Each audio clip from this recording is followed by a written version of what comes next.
I got no excuse. Welcome to the Way Out Recovery Hour. I'm Bob Sheritz, and I'd like to wish everyone a happy Monday. How about this weather? Isn't it nice? It's nice and refreshing. It's not too cold, but it's not, the last couple of weeks, we've had a few days, but it hasn't been that when you walk out of the office, you just get hit in the face with that heat. It hasn't been like that. And so, it feels great. If you are inclined to do so, get yourself outside and enjoy this weather. If you're on your lunch break or something right now, step outside, take a deep breath, put your face up to the sun, and just feel how awesome it is to be alive and well, and how grateful you can get yourself. I like to turn Mondays into a reminder of gratitude, only because Mondays get a bad rap, and Mondays are my friend, So I want to change that up, and I want to give Monday an opportunity to be the day that we look forward to the week, the day that we look forward to all the people that we can help and all the things that we have to be grateful for. So, welcome to the show, and a happy Monday to you. I'm Bob Sheritz. I'm the program director for the Way Out Recovery. We are a local intensive outpatient program located on the corner of Plum and Bouquet Canyons. 28118 Bouquet Canyon. We're in the same shopping center as the Vincenzo's and the La Casina and the 7-Eleven down at the other end. If you are over on that side of town, drop on by and pay us a visit. We love to sit down and hear about how you're doing, or if you're in the recovery process, we love to hear about that as well. Come on in and have a cup of coffee, maybe more importantly is if you or someone you love is struggling with mental health or substance abuse issues, please drop on by and pay us a visit and talk to us about what's going on in your life. If we can't directly help you, we have made a promise to Santa Clarita that we will find you the help that you need. And so drop on by or give us a call. We are at 661-296-4444. That's 296-4444. You can go to our website, thewayoutrocoveryscv.com, and you can submit either a personal message to us to get some feedback, or a free confidential assessment for you or someone you love. You can always drop me an email, bob@thewayoutrocoveryscv.com, and I would be happy to get back to you as quickly as possible. You can also message us. We're on Facebook at The Way Out Recovery SCV, and we're also on Instagram. You can catch this show every week live on our Facebook page, The Way Out Recovery SCV, or on KHTS Radio. Do yourself a favor and download their free KHTS app so you can listen to podcasts and get news, weather, and sports and updates and local stuff that's going on, and awesome shows like this right on your smartphone or tablet or other device. And you can listen to us every week live on FM 98.1 or AM 1220. So welcome to the show. We have an incredible show lined up for you today. A couple of times a year, I get the opportunity to have these wonderful people on my show. Tom and Alice Reynolds are here. Welcome to the show, you guys. Thank you. And we have them on the show today because they are founding members and an integral part of the Youth Grove over at Central Park. And tomorrow night is the Walk of Remembrance, the Evening of Remembrance. And when we come back, we will tell you exactly what that is, give you some details on what the Youth Grove is and the Evening of Remembrance is. And then I also, if we can get into this, I'm not sure if we have time today, but I also have you, at least Alice, on the show, and probably Tom too, another time of year to talk about Compassionate Friends and the event that you do, the candle lighting that you do with Compassionate Friends as well. And so it's always a pleasure to have you guys on the show, and I look forward to having you on a couple of times a year. So When we come back, we'll get into the details of that event and talk about what the Youth Grove is and how it started and the history and everything and why you guys are here today. So I'm Bob Sheritz. This is the Way Out Recovery Hour. We'll be back in a couple of minutes. The Art Gallery of Santa Clarita Artists Association, located in downtown Newhall on 6th Street between Railroad and Main, features local members' original artwork with changing exhibits every 2 months. Purchase affordable art for your home or as gifts. Open Friday through Sunday or by appointment. Artists wishing to join the SCAA can visit santaclaritaartist.org, come to our free monthly meetings at Barnes & Noble, or stop by the gallery. For upcoming shows, check us out at santaclaritaartist.org. We make visual art visible. Worried about paying for college? College of the Canyons is having a free financial aid workshop called Cash for College. Whether you are bound for a community college, four-year university, or private college, whether you are a student or a parent, this workshop is for you. Come to College of the Canyons Cash for College Workshop, Tuesday, September 24th at 6:30 p.m. in the Santa Clarita Performing Arts Center at College of the Canyons. Visit canyons.edu/money for college. That's canyons.edu/money4college. Our trash has got to go somewhere, and Chiquita Canyon Landfill is helping make the Santa Clarita Valley a little greener. Our local landfill creates clean energy from our waste disposal to power 10,000 homes each year. With their 9.2 megawatt clean energy facility harnessing the landfill's methane gas, you can feel good that the waste from your home in the SCV is helping create a clean energy source. Chiquita Canyon Landfill is our partner in sustainable living. Chiquita Canyon is helping lead the way to a greener future. KHTS, your hometown station.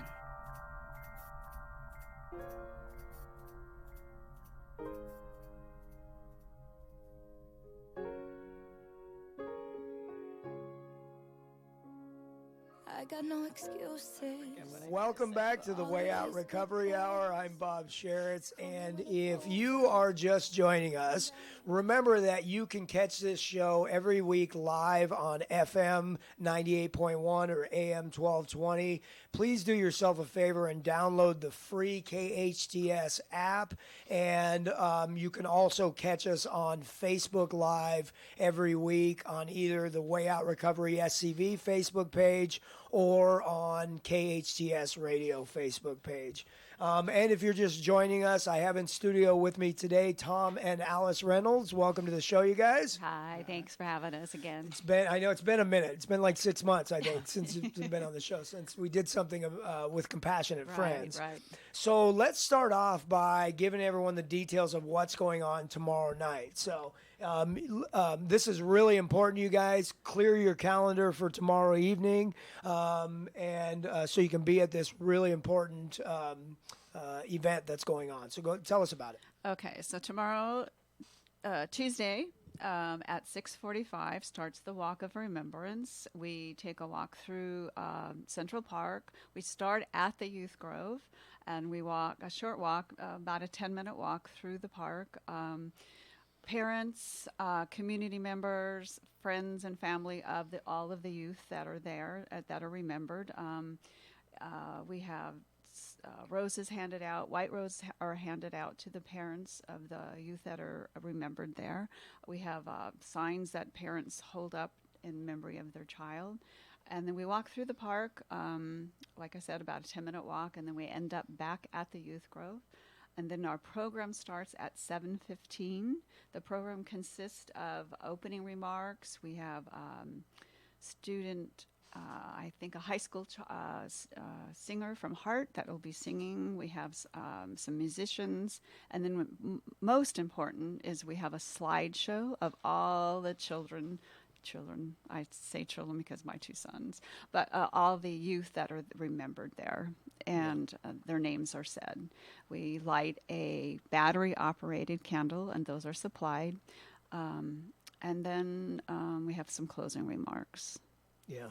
Well, and I think it's really appropriate that you say children, because everybody so Youth Group, what's the oldest? It's under 25, so I think so 24, anyone under yes, 25 that has been killed in an automobile-related crash. Correct. Right? Traffic related. So so not everyone was in a car. Right. So we have a young child that was jogging and hit by a car. We have someone crossing a street, riding a skateboard, riding a few years ago, skateboard. We have someone on a motorcycle. We have somebody that was hit by a dune buggy. We have all different, anything traffic related. Right.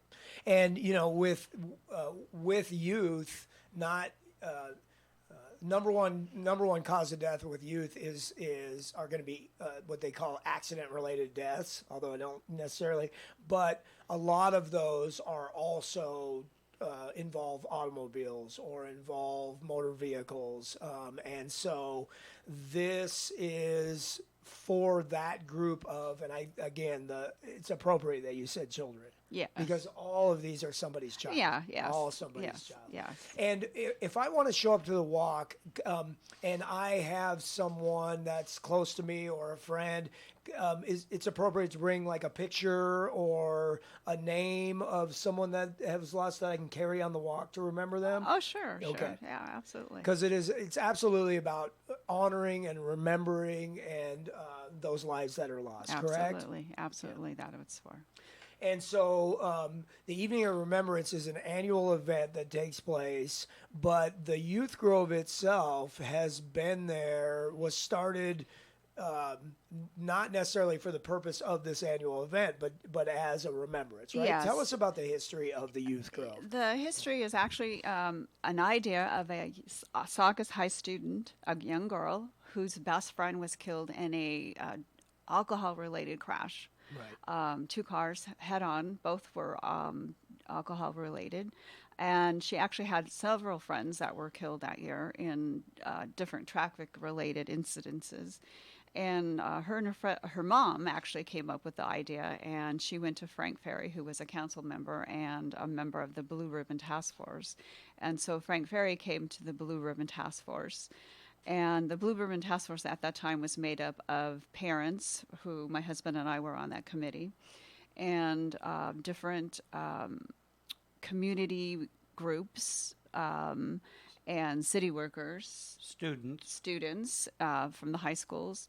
And he said, we have this idea from this young student from high school, and she has this idea. What do you think of? And the Blue Ribbon Task Force actually worked on issues dealing with teens, drugs, alcohol, tobacco, and driving issues. And so we all said, yeah, we love this idea. So we formed a subcommittee.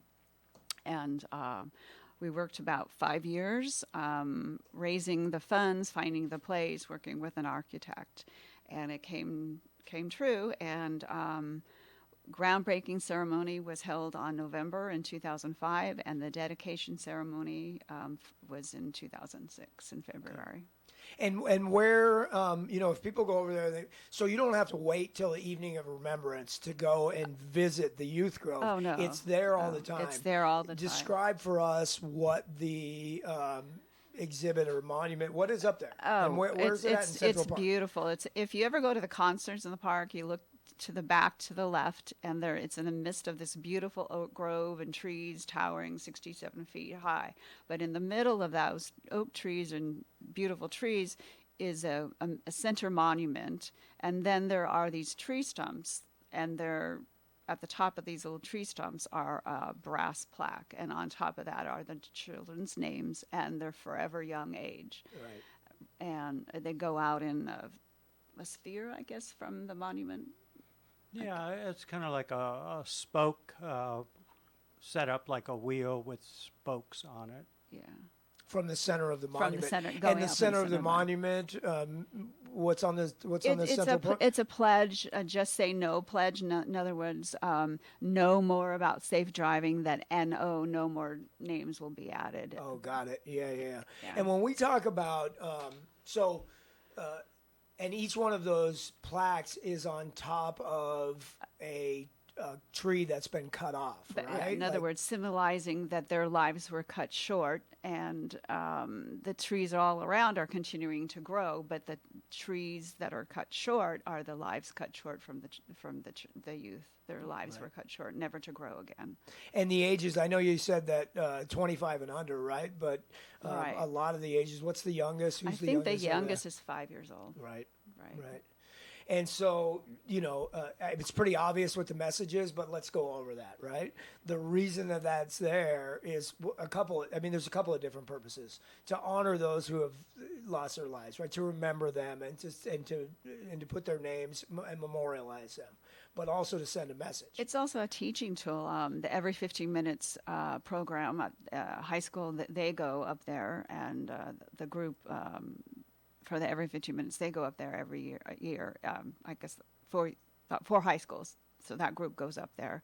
The Evening of Remembrance, we have it once a year.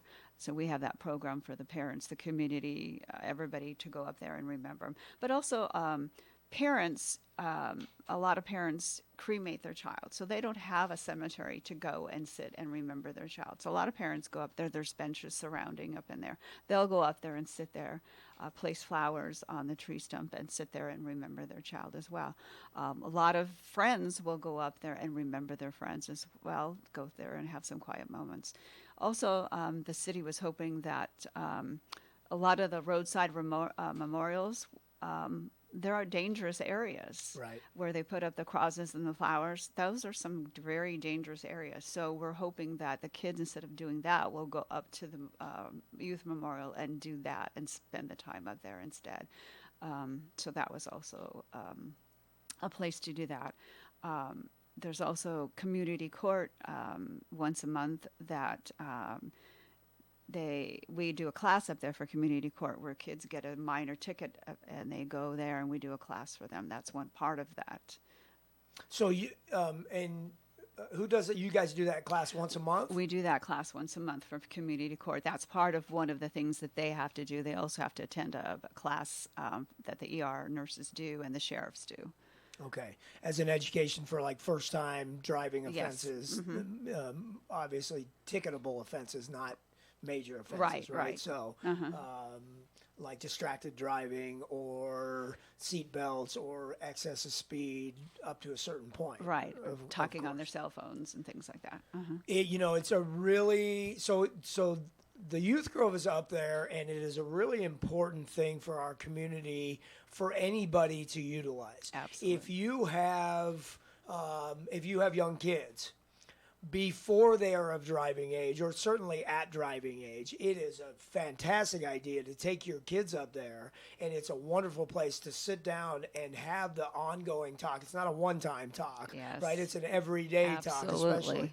And have the talk about why it is so important to not practice unsafe, driving, right? Yeah, and a lot of those kids up there that are represented by that tree stump, it wasn't their fault. They weren't the ones driving. They weren't the ones driving. Right. They were passengers. They were jogging on the street. They were just walking their bike across the street. Right. It wasn't their fault. It was somebody else's fault. Or sometimes it was their fault. So you need to go up there and show your child, look, they were doing the right thing.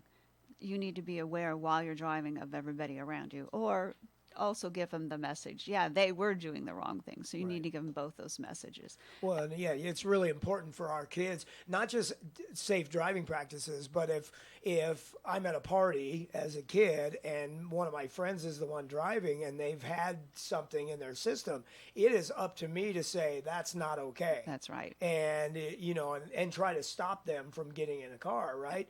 And taking off, but at the very least to say I'm not getting in that car with you.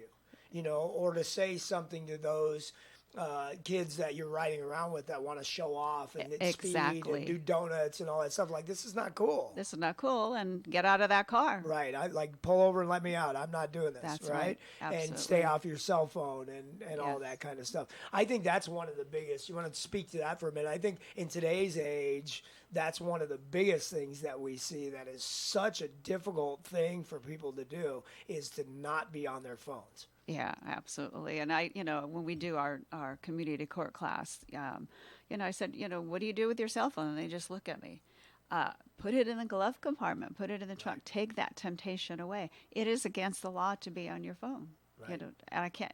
When you see someone swerving in and out of your lane, you go next to them and they're on their cell phone. Yeah. They're on your cell phone. Yeah. Just take that temptation away from you. Just put it in your glove compartment or put it in the trunk. Right. Yeah. Even with headset devices and with it mounted on your dash, like it's still distracted driving. Still distracted. It's hard, and these things happen so quickly.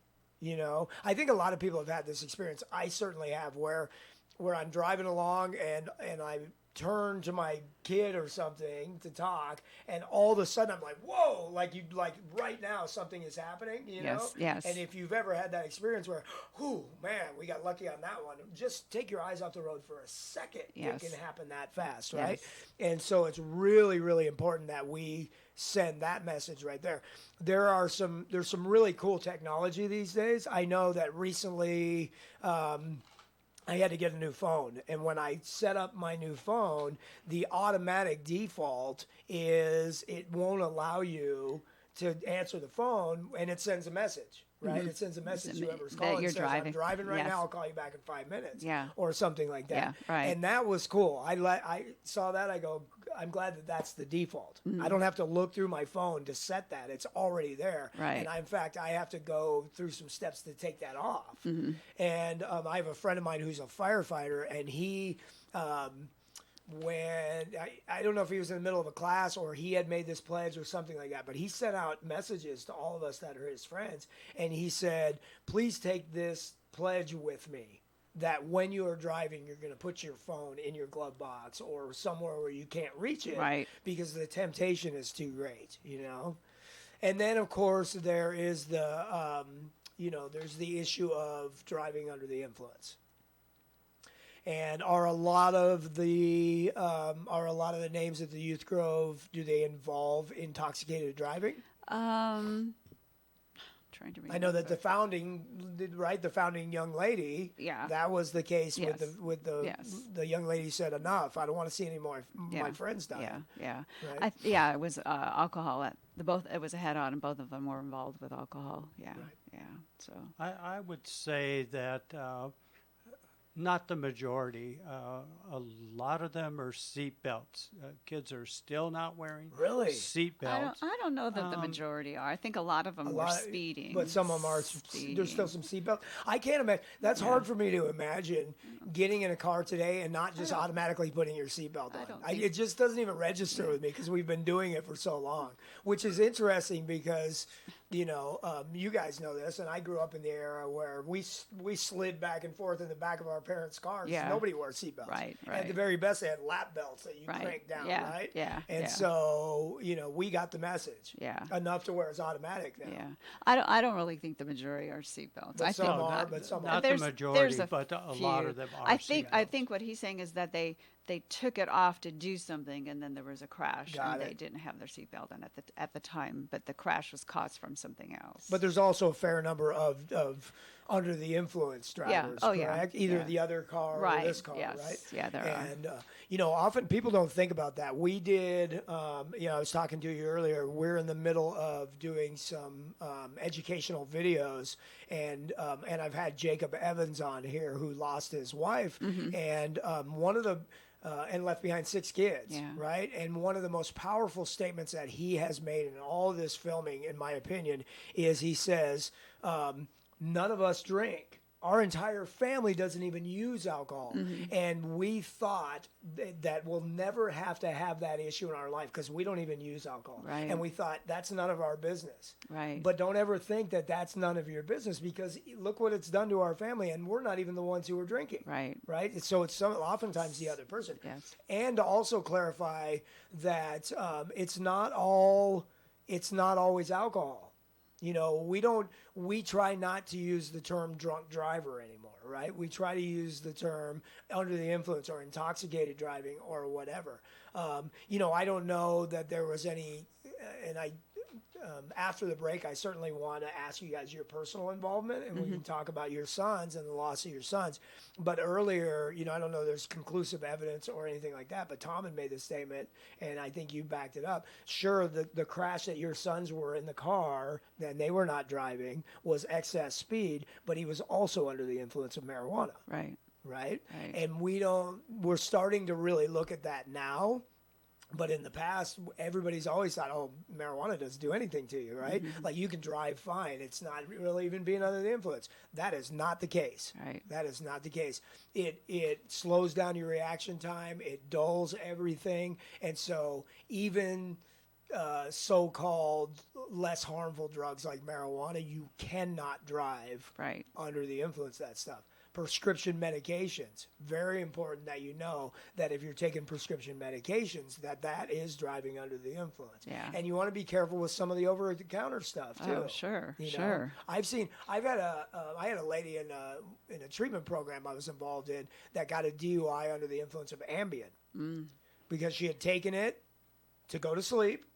But then she got awakened by a phone call, and there was something urgent that was happening, and she jumped in the car to go, and was in this twilight state, and got pulled over and got a DUI for being under the influence of that medication right there, right?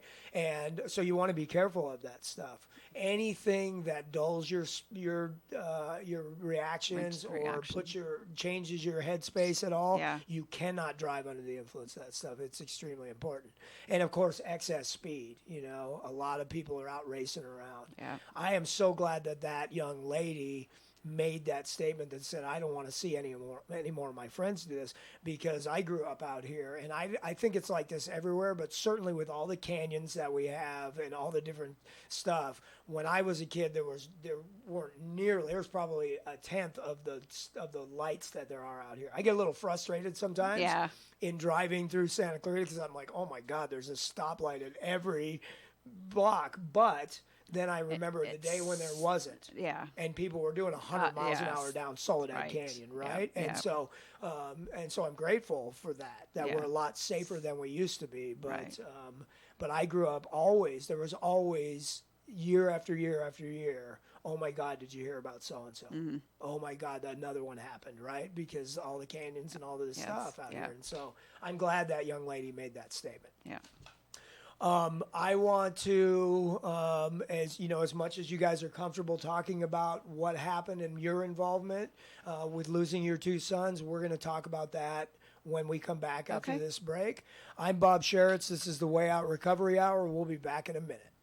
Santa Clarita, bedbugs are taking over our city. They've invaded our homes, our businesses, and most importantly, our sleep. If you have suspicious bites that appear nightly, or have a bug that you need ID'd, your best option is to make one call to All Pro. We offer a 100% guarantee that your bedbug issues will be solved with heat in one treatment. No need to tent or spray your house with chemicals. Heat is all you need. Call 661-298-2200 or text me a bug picture to 661-645-0540. It's time to sleep tight again, STV. Aloha, friends. Go check out Honu Coffee, home of the best cold brew coffee. What makes their coffee special is how their organic coffee beans are infused with nitrogen to create a smooth and delicious cup of coffee. You'll also find traditional bold coffees and island-inspired signature drinks. They're the perfect place to catch up with friends or just relax with your favorite cup of joe. Honu Coffee on Lyons and Walnut in Newhall. Stop by and say aloha. And now for your convenience, a second Honu location at 23502 Lyons Avenue between Peachland and Apple. Your hometown station. I love my Dodgers on KHTS. 98.1 FM and AM 1220.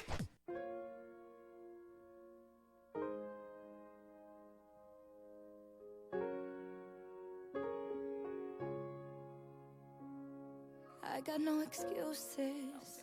Welcome back to the Way Out Recovery Hour. I'm Bob Sheritz. If you are just joining us, I want to talk about an event that's happening tomorrow called the Evening of Remembrance.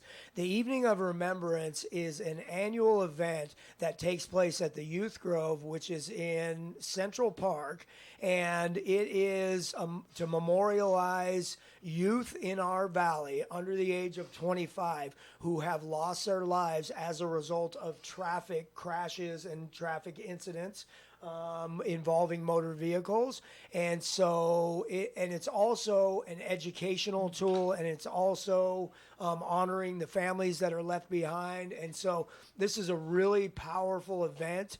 You don't have to have lost someone to go to this event. It is a great tool for you to teach your kids about safe practices in driving, and it really, really leaves an impact. So if you have younger children or you have someone that is of driving driving age, it is imperative that you at least visit the Youth Grove, but certainly show up to this event tomorrow night. So Tom and Alice Reynolds are on the founding board, the founding committee that started all of this. And tell us the details of the event again tomorrow, please.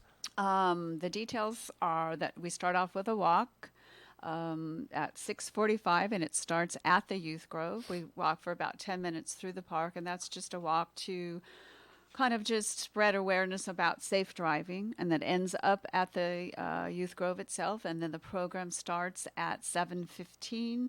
Program just consists of a couple of songs, couple poems, and then the slideshow of all the youth that are there, and the lighting of battery-operated candles, and then a closing remarks. And something Tom reminded me of that, I was talking about safe driving practices and all the things that we don't want to do. And then we took a break. And Tom, you said something about driving while you're tired, like falling asleep, right? You want to say something about that as well? There's several names up there of young kids that just fell asleep, ran into a tree, hit people on the side of the freeway on the road there. They're trying to burn a candle at both ends, and driving doesn't work when you're falling asleep. Yeah.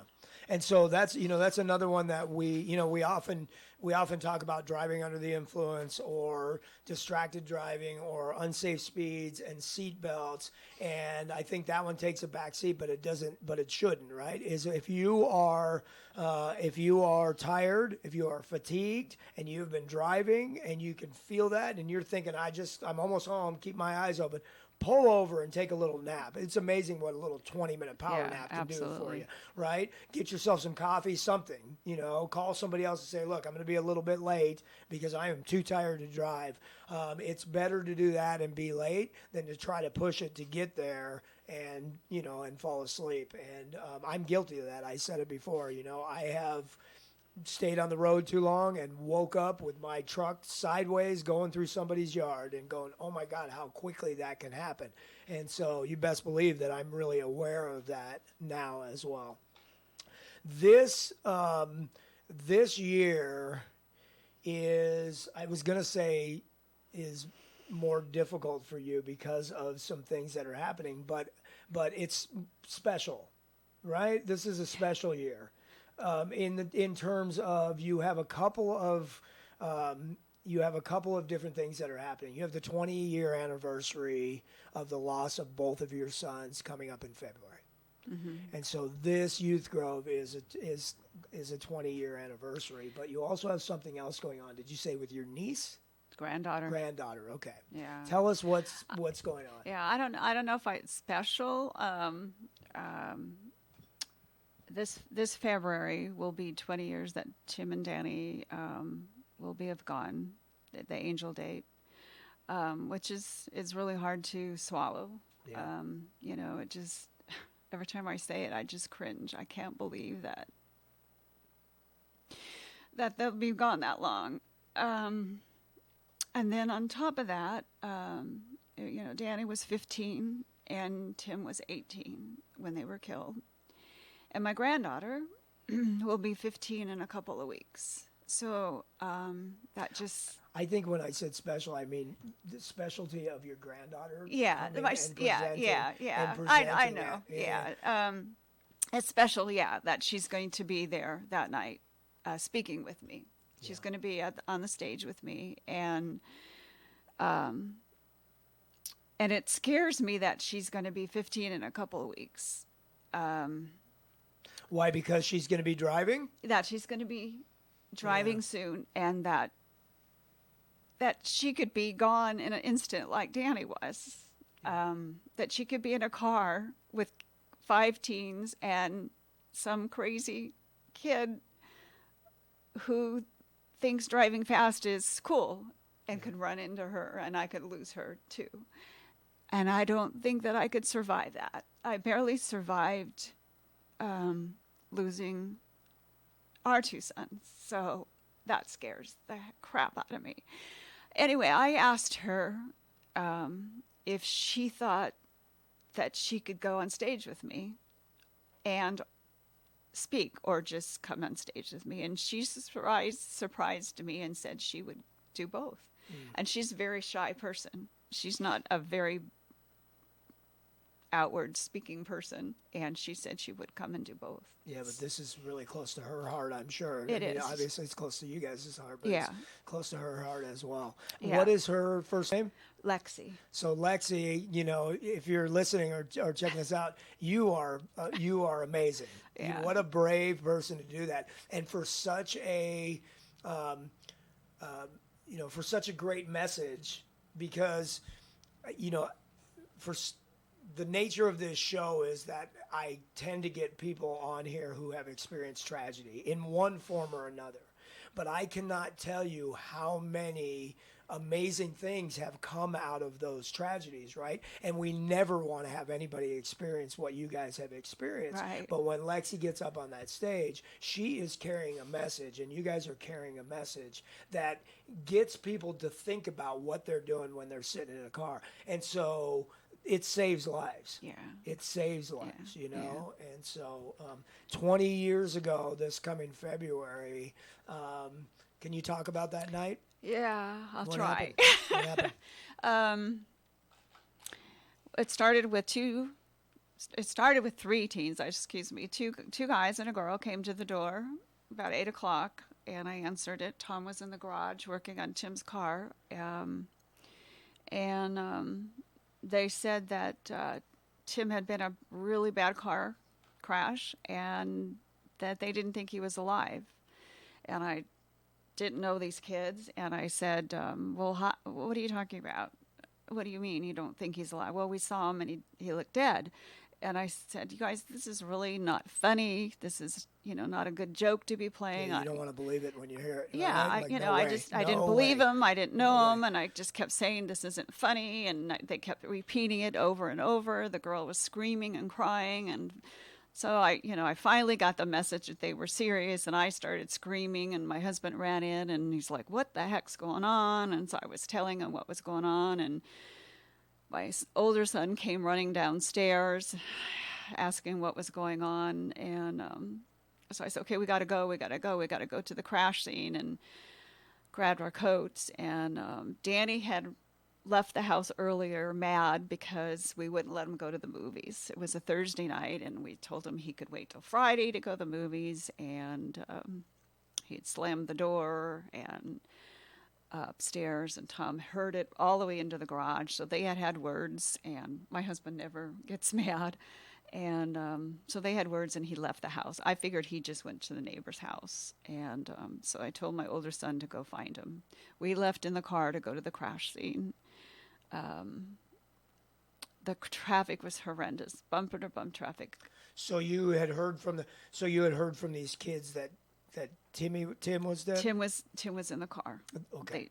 Tim was in the car. They didn't know about Danny at all. Right. So you didn't know. You just thought Danny was off. I thought somewhere else. Danny was at the neighbor's house, and so traffic was terrible. We were going so slow. I was so anxious. I just jumped out of the car. I said, I'm just going to run up there.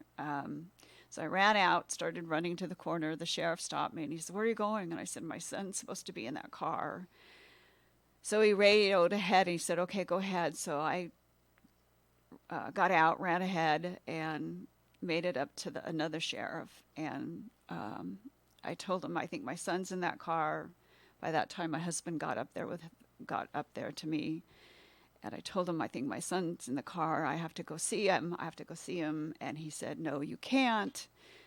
And there was another set of parents there, right. And they're giving me a hug and saying, "I'm sorry." And I'm like, what do you mean? What's going on? And they told me that 3 teens are dead and 2 were taken to the hospital. And I said, "Well, how do you know that Tim's dead? How do you know that?" He goes, "Well, we don't know, but that's what they're saying." Right. And I said, well, maybe Tim went to the hospital. Right. I need to know. Maybe I need to go to the hospital. And they're like, "I don't know." And I'm like, okay, I need to talk to the sheriff. I need to go up to that car. I need to see if Tim's dead. And so the sheriff goes, "You can't." I said, "Well, I need to know where I need to go. Maybe I need to go to the hospital." So I said, "Well, look at his wallet. And he's like, I can't touch him. So I said, well, I need to know something here. So I said, okay, I can tell you what he was wearing when he left that night. So I explained to the sheriff what he wore that night when he left. When I told him, be careful, I love you. And he said, oh, Mom, I'm always careful. He wasn't driving. He was in the car. The passenger in the back seat. Yeah. So he left. The sheriff left, walked down the road, and he came back in and he said, I'm sorry, but your son is dead. So I said, okay, I'll just stay here then. So a little while later, my older son came to the crash scene and he said, Mom, I think Danny might be in the car. I found out later from our neighbor across the street that they had picked Danny up at the movie theater. Right. So then I had to tell the sheriff that I think my other son's in that car too. So I had to explain to the sheriff what Danny was wearing when he left the car that night. So I explained it to him, described the clothing, and he walked down the road again. And he came back and he said, I'm so sorry, but your other son's here dead too. So at that point, I just fell to the ground. Because then I knew both my sons were dead as backseat passengers in that car. Yeah. So we found out that another friend in their car, in the backseat, were all killed, and the two in the front had survived, and they were the ones taken to the hospital. What was the cause of that crash? So the driver was driving 100 miles an hour and lost control. I don't know. You want to explain that? He's better at that part. It was on Soledad. It was on Soledad Canyon. On Soledad, just east of Sand Canyon. Okay. They believed that they were racing another vehicle and came up on two slower vehicles. A driver decided that he could pass the slower vehicles in the bike lane, went into the bike lane, cut in front of the slower vehicles, lost control, spun, went airborne upside down. They crashed into a oncoming vehicle, a gentleman coming home from the gym. It killed him. So that night, four people dead. were killed. So, what were the days following that like for you? When you collapsed to the ground, you just closed the curtains and didn't want to talk to anyone? Yeah, well everybody kept saying, go home, and I said, I can't go home. And I wanted to stay there until the coroner's van took him away, because I felt like that was the last thing I could do as a mother. They kept saying, you can't do anything. And I said, I don't want them laying there until I know they were loaded to the coroner's van. So, and then after that, it was like, it was terrible. I mean, it's just unbearable. I mean, you just feel numb, and I kept saying that two of my babies are gone. It was just unbearable. And I don't know how I got through it. There were days that I didn't want to live because my older son was 23. He didn't need me. It was terrible. Days I didn't want to live. And Tim and Danny were how old? Danny was 15 and Tim was 18. So it took me a long time to find a purpose to live in. And I need to figure out something. And so I thought, well, maybe if I could save somebody else from dying, that might help me. And that's when I asked the sheriff, who was in charge of the Every 15 Minutes program, who actually was the sheriff that night that had to tell me my two sons were dead. He was in charge of the Every 15 Minutes program. I asked if I could speak to the high school kids. And that's actually, I think, what saved me, because I gave a purpose to my life. Yeah, yeah.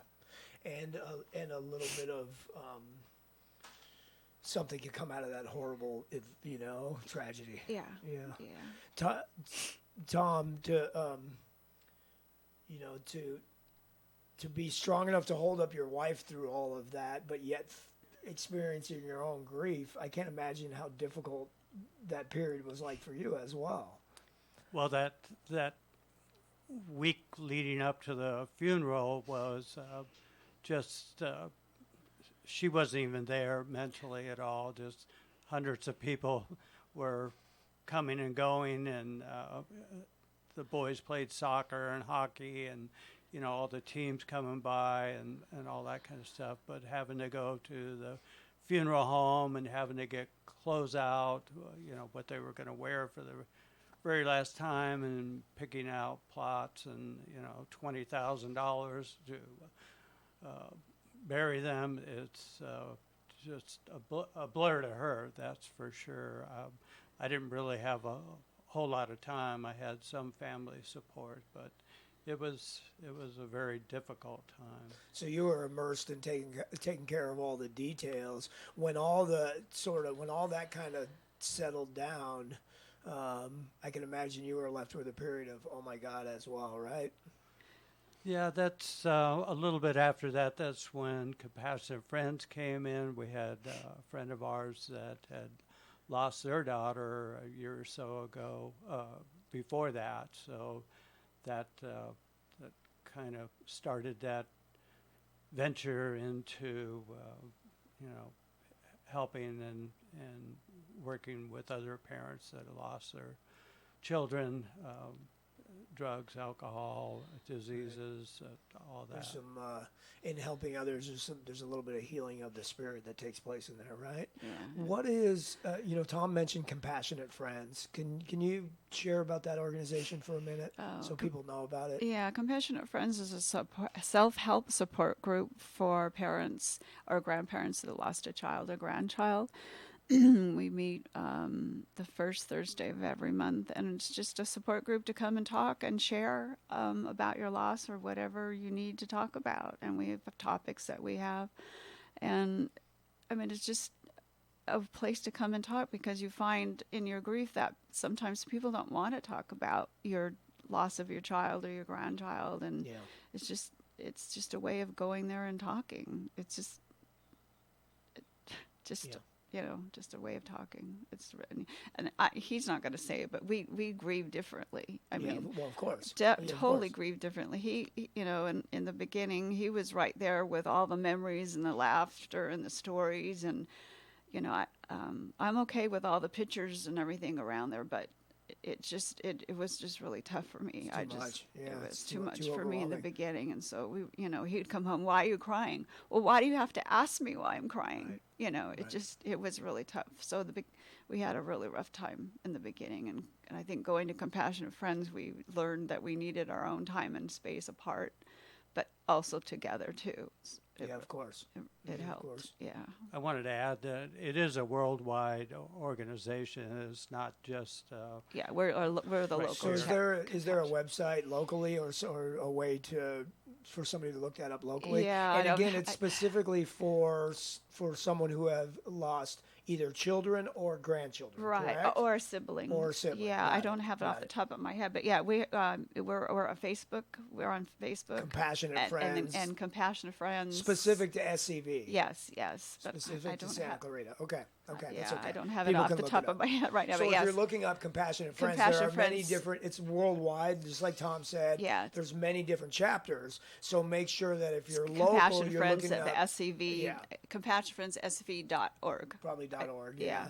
So, but make sure that you're looking up Compassionate Friends of Santa Clarita or of SCV. SCV.org. So you get the right one. But again, the meetings are every Thursday or once a month. Once a month. The first Thursday of the month. Right. Yeah. And it's in that little church behind the Goodwill on Seco and Bouquet, correct?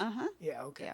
Okay. I think it's important for people to know that resource is out here, you know, and that they, you have direct experience that they have helped the both of you at least get up out of bed and be able to start that process and then go. I think it's amazing that you approached that sheriff and said, I want to speak at every 15 minutes. I can't imagine the bravery that it takes or the guts that it takes or just to be able to do that, because I don't have that experience. So I can't tell you how, but my God, how wonderful is that you've done that.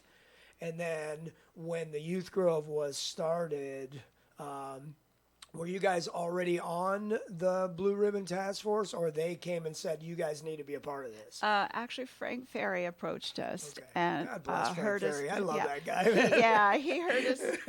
He heard us talk at every 15 minutes, and he said, "You need to be on the Blue Ribbon Task Force." I tell you what, man, that guy. I know that he's back in Los Angeles politics and doing stuff. Yeah, down in the valley. And man, support Frank Ferry, because I have been around here professionally long enough in Santa Clarita to just really witness the amazing things that he has been a part of, like making happen, right? And so how wonderful is that? And so he said, come on over to the Blue Ribbon Task Force. We need you. Yeah. Right? Yeah, he did. He's been our champion as far as anything related to the kids, young adults.